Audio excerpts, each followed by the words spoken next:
बात करते हैं नेशनल हेराल्ड केस की, जहां एक बार फिर से गांधी परिवार को हो रही है टेंशन, क्योंकि ले लिया है एक्शन। साथ ही ईडी ने दाखिल की है पहली चार्जशीट, और चार्जशीट में सोनिया, राहुल के साथ साथ सैम पित्रोदा और दुबे का नाम भी सामने आया है कि क्यों ये मोहरे इतने ज्यादा जरूरी हैं इस नेशनल हेराल्ड के केस से पर्दा उठाने के लिहाज से। ईडी की चार्जशीट पर अब कांग्रेस क्या कर रही है, भड़क रही है, और आइए आपको दिखाते हैं कि कांग्रेस के हल्ला बोल पर भाजपा कैसे कर रही है पलटवार, क्योंकि भाजपा ने आज फिर कांग्रेस पर हमला बोला। और पहली बार जो प्रेस कॉन्फ्रेंस की गई है अभी रविशंकर प्रसाद द्वारा, उन्होंने कई अहम बातें यहां कही। उन्होंने कहा कि ईडी ने पहली बार चार्जशीट में कांग्रेस के प्रदर्शन के ऐलान पर यह कहा कि पहली बार 2 आरोपियों को चार्जशीट में उनका नाम आया, और साथ ही साथ भाजपा के वरिष्ठ नेता रविशंकर प्रसाद ने यह भी कहा कि कांग्रेस को धरना देने का पूरा अधिकार है, लेकिन जमीन लूटने का नहीं। आई आपको सुनवाते हैं। कांग्रेस पार्टी बहुत परेशान है, देश भर में धरना देने की बात कर रही है। धरना देने का अधिकार उनका है,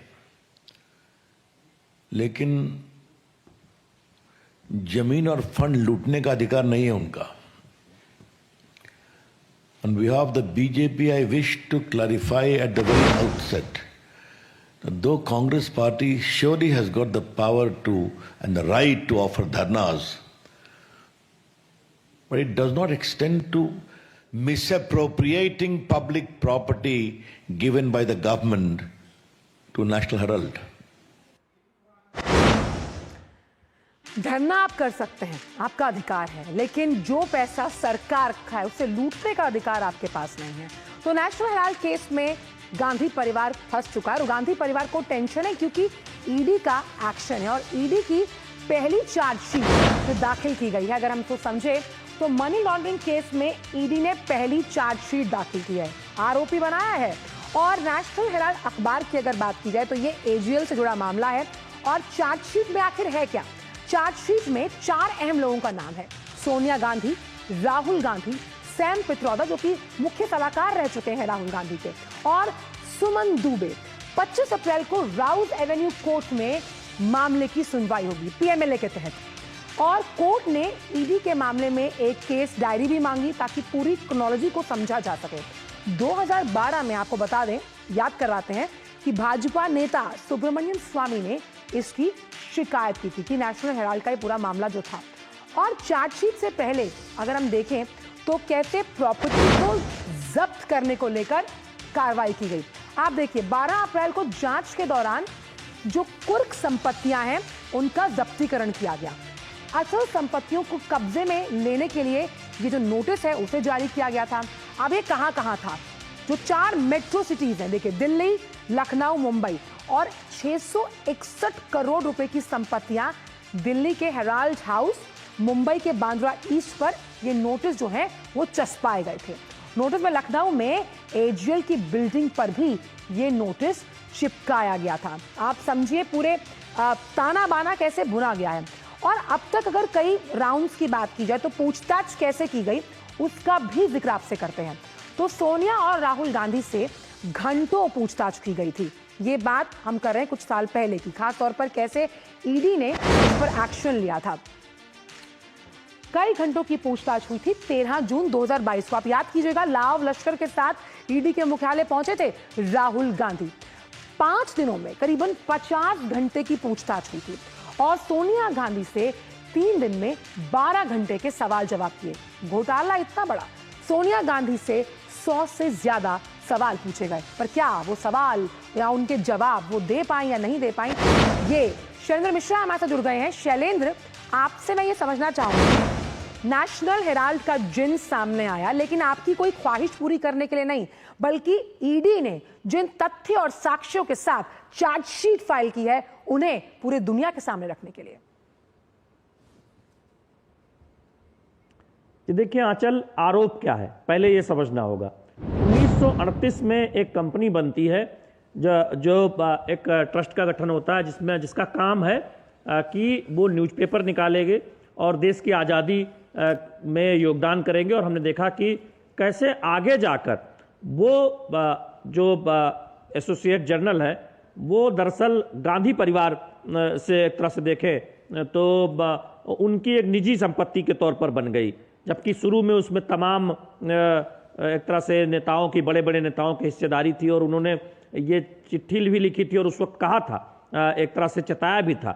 तो उसके बाद हमने देखा कि इसी एसोसिएट जर्नल को 90 करोड़ का लोन कांग्रेस पार्टी देती है आगे आने वाले समय में, और उस 90 करोड़ के लोन को सिर्फ 50 लाख में माफ कर दिया जाता है और एक नई कंपनी बनती है यंग इंडिया, जिसमें 36% शेयर सोनिया गांधी के, 36% राहुल गांधी के, यानी 76% की हिस्सेदारी होती है और वो उस कंपनी को खरीद लेती है, यानी उस पूरे एसोसिएट जर्नल को खरीद लेती है, उसका मालिकाना हक पा जाती है। बदले में मिलता क्या है, दिल्ली, मुंबई, लखनऊ में सैकड़ों करोड़ की जो प्रॉपर्टी है उस पर स्वामित्व। तो अब इसी की पूरी जांच ईडी कर रही है और बीजेपी का अब ये कहना है कि जब देश में इतने बड़े बड़े अखबार, मीडिया हाउस, चैनल्स चले, देश की आजादी के बाद उसका विस्तार हुआ, तो फिर ये अखबार क्यों नहीं चला? क्योंकि इरादा ही नहीं था अखबार चलाने का। वो अखबार जो देश की आजादी के योगदान के लिए, अंग्रेजों से लड़ने के लिए बनाया गया था, जो ट्रस्ट बनाया गया था, उसको प्रॉपर्टी हड़पने के लिए ये एक तरीका अपनाया गया। तो ये बहुत गंभीर आरोप है। दूसरी बात जो बीजेपी कह रही है कि पुराना मामला है, कोई आज नहीं, ये सब जो है चार्जशीट आई है, 4 साल से चल रहा था मामला, तब अब चार्जशीट दाखिल हुई है, बेल पर है, यानी जमानत पर है। तो फिर जो कानूनी कार्रवाई है या ईडी की जो जांच है उसको प्रभावित करने के लिए क्या, या फिर उस पर दबाव डालने के लिए इस तरह के धरना प्रदर्शन की राजनीति की जा रही है? इस धरने का औचित्य क्या है? क्या आप एक दबाव की राजनीति करना चाहते हैं? जबकि बहुत स्पष्ट है लेकिन शैलेंद्र, कि एक जांच चल रही है, सबसे बड़ा सवाल यहाँ ये है, तो सबसे बड़ा सवाल यहाँ शैलेंद्र ये है कि कांग्रेस लगातार अपनी चुप्पी को कह रही है कि वो कमजोरी नहीं है और कहीं ना कहीं राजनीति से प्रेरित बीजेपी के इस एक्शन को मान रही है। हालांकि ये और बात है, लेकिन सवाल मेरा यहाँ ये है कि ईडी ने किस तरह से इस मनी ट्रेल को स्थापित किया, क्योंकि शेल कंपनीज कोई नया कॉन्सेप्ट नहीं है जिसके जरिए पैसे की उगाही की जाती है और भ्रष्टाचार करना आसान होता है। देखिए आंचल, इसमें ये एक तरीका दिखाता है और यही बीजेपी कह रही है कि गांधी परिवार मॉडल ऑफ डेवलपमेंट है।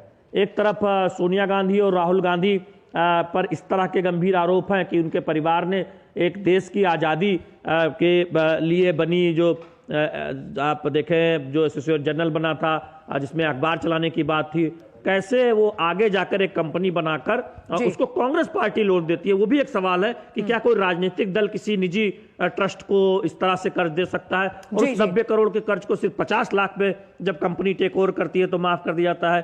तो ये भी एक सवाल है। और दूसरी बात यह है कि आप इस तरह का धरना प्रदर्शन करके दरअसल राजनीतिकरण पूरे मुद्दे का कर रहे हैं। आप मेरिट पर बात नहीं कर रहे हैं, आप तथ्यों पर बात नहीं कर रहे हैं। तो आप ये संदेश देना चाहते हैं जनता को कि केंद्र सरकार आपको परेशान कर रही है, गांधी परिवार को परेशान कर रही है, कांग्रेस के जो बड़े नेता हैं, शीर्ष नेता, उनको परेशान कर रही है। बीजेपी ये सवाल उठा रही है कि आप देखिए, एक तरफ अभी जो हम जानते हैं कि ईडी में रॉबर्ट वाड्रा जो प्रियंका गांधी के पति हैं, तो वो 3 करोड़ की जमीन लेते हैं, लैंड यूज बदला जाता है, उसको कितने करोड़ में। ईडी का जो पूरा फंदा है उस पर अगर हम देखें तो गांधी परिवार पर उसका शिकंजा कसता जा रहा है, जिसमें अगर हम रॉबर्ट वाड्रा का मामला भी देखें तो वहां पर भी भ्रष्टाचार है। समय कम है, आपसे आगे बुलेटिन में अपडेट लेते रहेंगे। बहुत बहुत शुक्रिया इन तमाम जानकारी को हमसे साझा करने के। तो ये बात